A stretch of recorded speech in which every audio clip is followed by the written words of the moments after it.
All right, here's a quick, short but very good campaign that if you run events and you run them over and over again, where the promotion for that event is always going to be the same, but you have different dates, obviously, then this campaign could potentially save your sanity.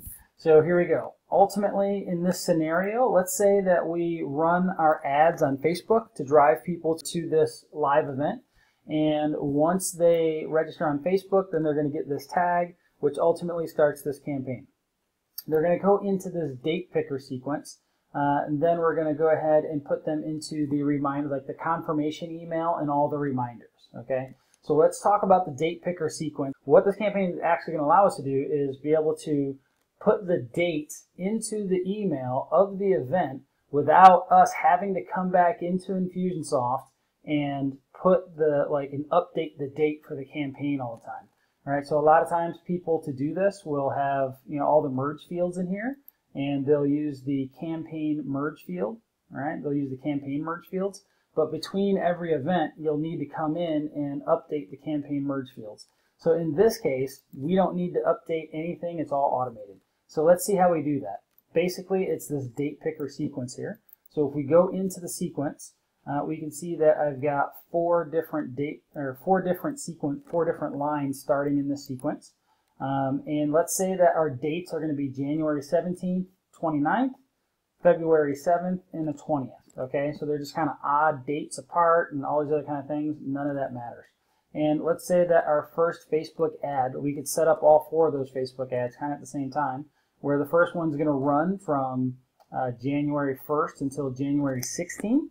Right, so the day before the event, we're not going to advertise for the event on the day of the event.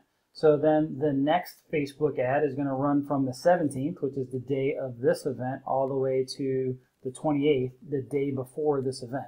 All right, and the reason that we're going to run them in there is that if somebody wants to register on the day of the event, we're going to push them to the next event, right, to the next scheduled event. So you'll note that the first thing that we have here are date timers. And so this date timer runs from the 1st to the 16th, as I said before, so we're just going to run between those two dates. So anyone who shows up in here between those two dates will then go on to this next element here, which is the set field value. And in this case, the field that we're going to set is a date field, and it's the event date. So in here, we're going to go ahead and put the event date, 1/17. Okay, so January 17th. And then we're going to go ahead and apply this date picker tag. Okay, now this date picker tag, all four of these are going to be the exact same.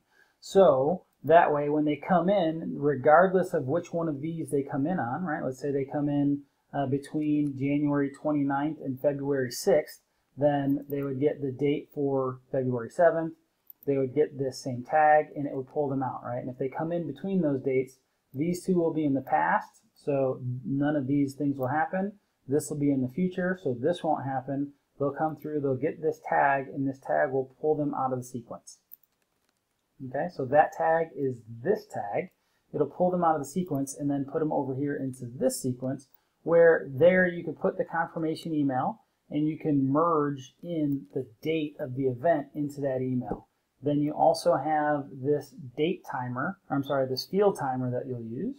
The field timers, and in the field timer you'll put in, I just called it start date, right, but it would be the event date, and then you would definitely want to put this down here to use year from field, okay, and then you can decide what time you want that to go out on that date, and this one is set for 3 days before, so however many reminders you want, you could put all those in there, and then the final one you would have no delay, so it would go on the date of the event, and then it would just send that day. So, with that being said, as long as you know when the events are going to be, you can go ahead and set all these up way ahead of time and then just run your Facebook ads and never have to come back into Infusionsoft to change the dates for each one of those events. So hopefully this helps, and we'll talk to you guys soon.